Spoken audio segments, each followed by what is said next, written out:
Hello guys, इस video में हम बात करेंगे लिंक लिस्ट के बारे में और स्पेसिफिकली सिंगली लिंक लिस्ट के बारे में।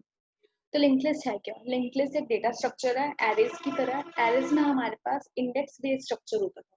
सिंगली लिंक लिस्ट में हमारे पास इंडेक्स बेस्ड स्ट्रक्चर नहीं होता। इसमें क्या होता है, हमारे पास नोड्स होती हैं। नोड्स के पास फर्दर दो चीजें होती हैं या दो फील्ड्स होती हैं। एक होता है डेटा और एक होती है नेक्स्ट। तो डेटा क्या होता है? डेटा के अंदर हमारी वैल्यू स्टोर होती है, जो हमारा डेटा होता है एक्चुअल। और नेक्स्ट के अंदर हमारी जो नेक्स्ट नोड है उसका डेटा, उसका एड्रेस स्टोर होता है। फॉर एग्जांपल ये हमारी सेकंड नोड है, तो उसका एड्रेस है 200। 200 सिर्फ इस फर्स्ट फील्ड का एड्रेस नहीं है, इस पूरी ब्लॉक का, इस पूरी नोड का एड्रेस है 200। और इस नोड का एड्रेस हम अपने नेक्स्ट पॉइंटर में प्रीवियस नोड के नेक्स्ट में स्टोर करते हैं। तो इसीलिए ये जो नेक्स्ट है वो नोड टाइप का पॉइंटर है, इंटीजर टाइप पॉइंटर नहीं है।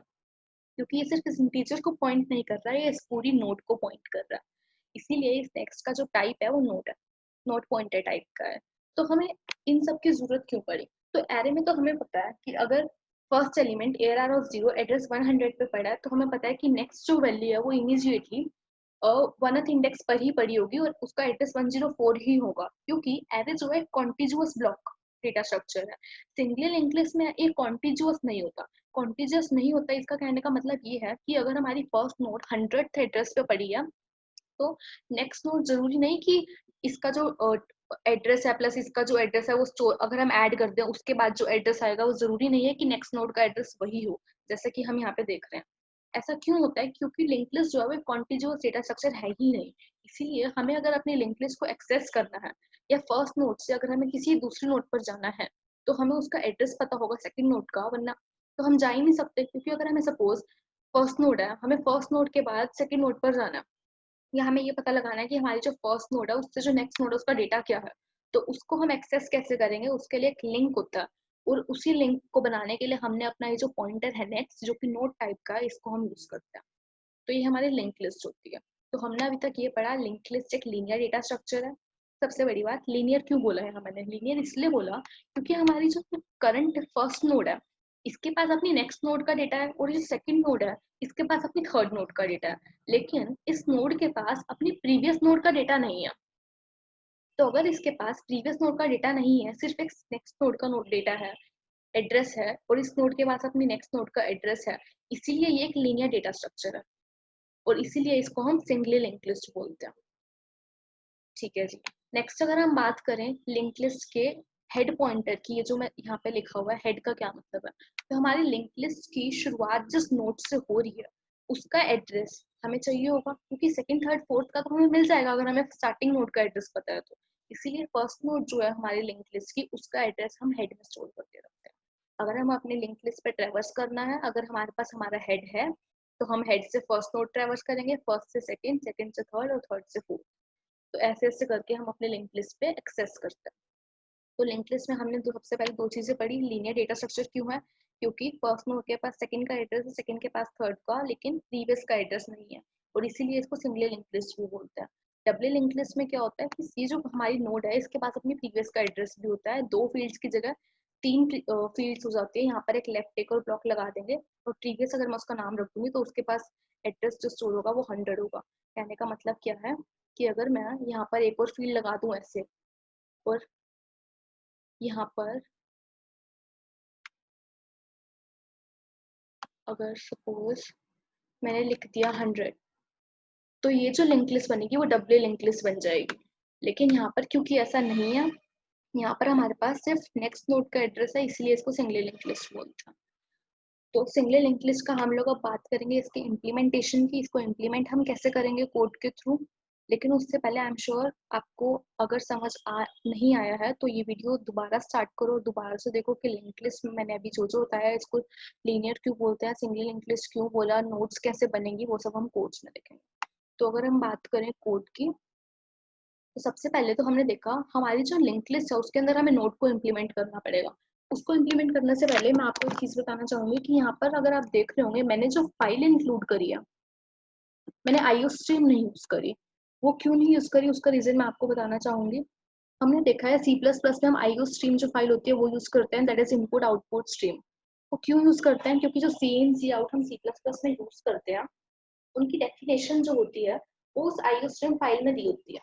तो सिस्टम को पता होता है कि सी इन और सी आउट का मतलब क्या है। लेकिन यहाँ पे मैंने आईओस्ट्रीम यूज करने की बजाय bits stdc plus plus dot H ये फाइल इंक्लूड करी है। वो इसीलिए किया क्योंकि आईओस्ट्रीम में हमारे कुछ लिमिटेड चीजें ही डिफाइंड है, और जबकि bits stdc plus plus dot H जो ये फाइल मैंने इंक्लूड करी है, इसके अंदर इसको इंक्लूड करने के बाद हमें कोई और फाइल कभी इंक्लूड करने की जरूरत नहीं पड़ेगी, क्योंकि इसके अंदर सभी फाइल के अंदर जो डेफिनेशन इनबिल्ट जो कीवर्ड्स है या फिर कोई और फंक्शन है जो इनबिल्ट है हमारे, उनकी डेफिनेशन जिनके लिए हमें अलग अलग फाइल यूज करनी पड़ती है वो ना यूज करनी पड़े, हमें सिर्फ एक सिंगल फाइल इंक्लूड करके उन सभी फाइल को इंक्लूड ना करना पड़े, इसलिए मैंने इस बिट्स फाइल को यूज किया।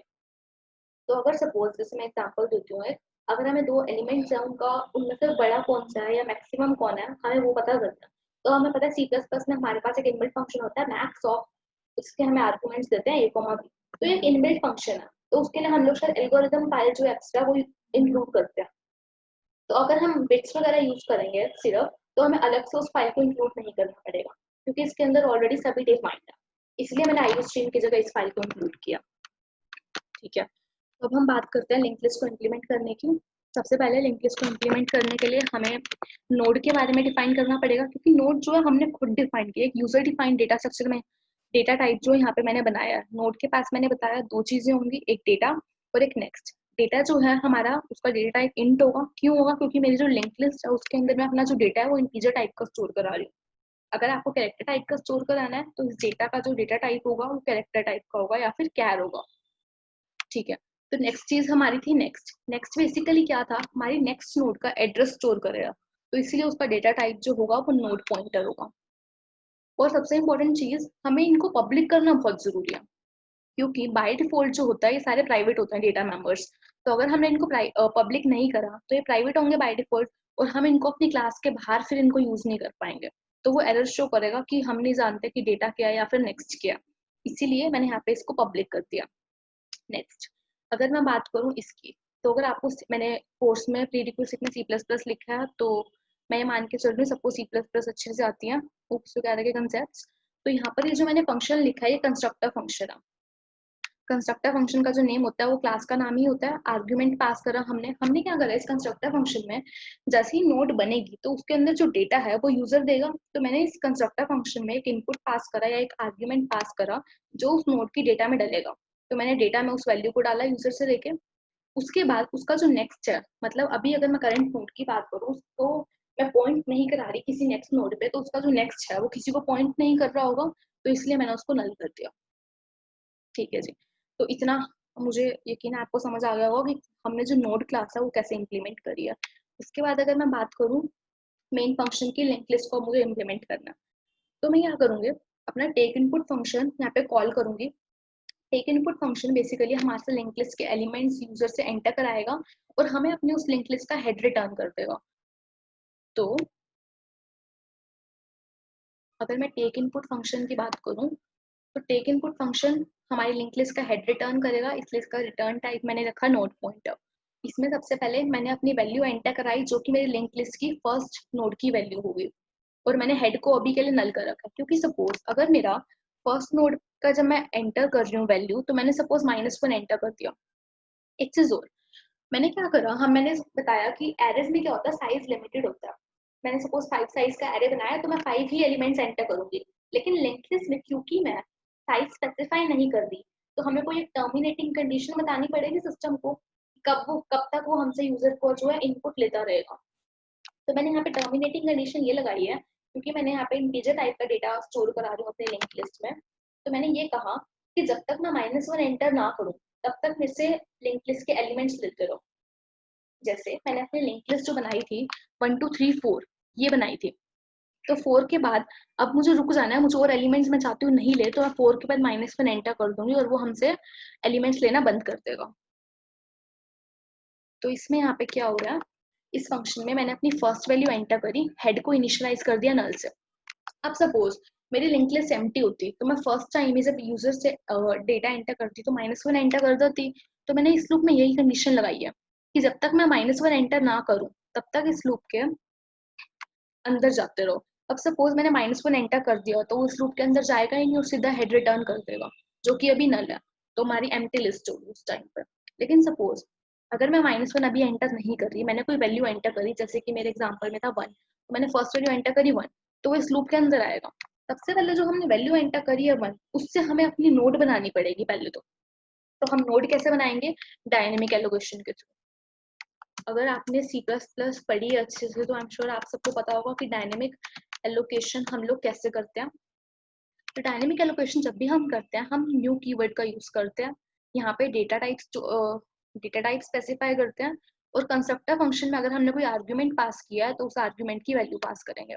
जैसे हम डेटा की वैल्यू पास कर रहे थे कंस्ट्रक्टर फंक्शन में अपने, तो यहाँ पे मैंने उस वैल्यू को पास कर दिया।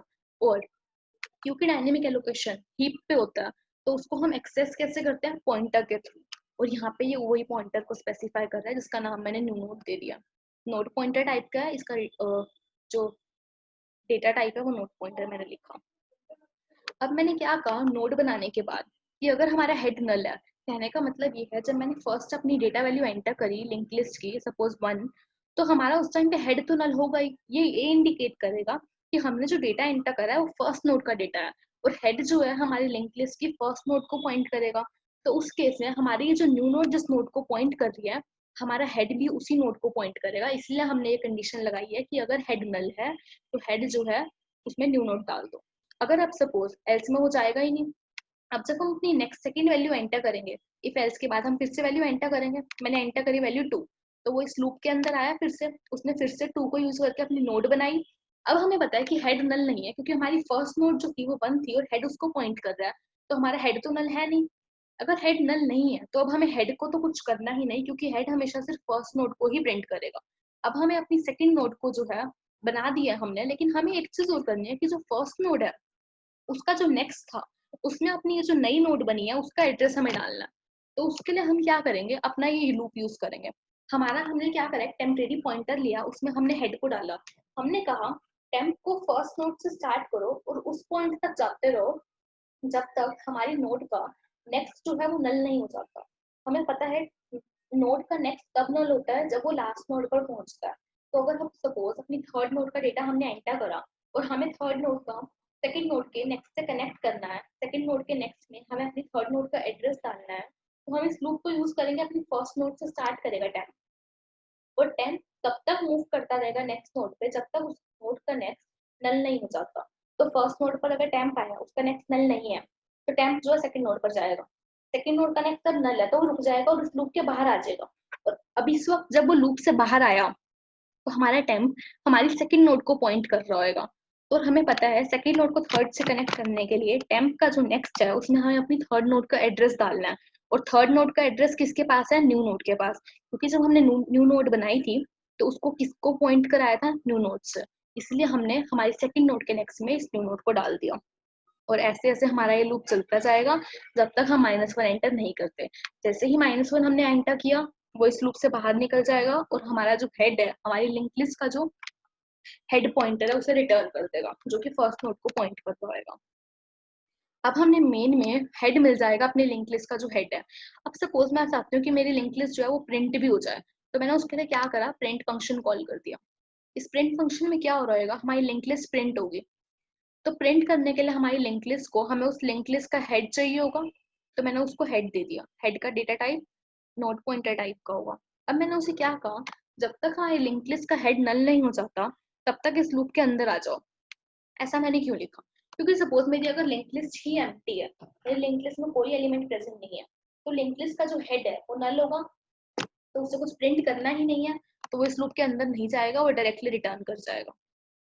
लेकिन अगर लिंक लिस्ट का हेड नल नहीं है तो वो इस लूप के अंदर आएगा, और हेड जो है जो कि फर्स्ट नोड को पॉइंट कर रहा है उसका डेटा प्रिंट करेगा। उसके बाद फर्स्ट नोड का डेटा प्रिंट करने के बाद हमारे हेड को हमें पॉइंट कराना पड़ेगा सेकंड नोड को। तो हमने यहाँ पे क्या करा, हेड को पॉइंट करा दिया हेड के नेक्स्ट से। हेड के नेक्स्ट में हमारे पास क्या पड़ा है, अपनी नेक्स्ट नोड का एड्रेस। तो हेड हमारा जो है नेक्स्ट नोड को पॉइंट करेगा। फिर से ये लूप चलेगा जब तक हेड नल नहीं हो जाता और हेड का डेटा प्रिंट होता जाएगा। फाइनली जब हमारा हेड नल हो जाएगा, जो कि लास्ट नोड जब वो प्रिंट कर देगा क्योंकि उसका नेक्स्ट नल होगा, तब हमारा हेड नल हो जाएगा और हम इस लूप से बाहर आएंगे और हम रिटर्न कर जाएंगे। एक बार हम अपना कोड रन करके देख लेते हैं कि वर्क कर रहा है या नहीं।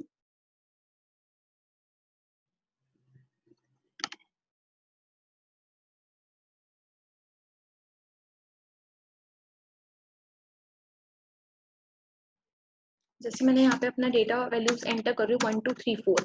अब 4 के बाद मैं और वैल्यूज एंटर नहीं करना चाहती, इसलिए मैंने टर्मिनेटिंग कंडीशन लगा दी -1। उसने हमारी लिंक लिस्ट जो थी 1 2 3 4 वो लिंक लिस्ट हमें प्रिंट कर दी। तो ऐसे हमारा कोड प्रॉपर वर्क कर रहा है। आई थिंक आपको समझ आ गया होगा। अगर नहीं आया तो वीडियो एक बार दोबारा से देख लो और अच्छे से समझ लो। लिंक लिस्ट इंपॉर्टेंट टॉपिक है, इंटरव्यू में कई बार पूछ लिया जाता है। Thank you.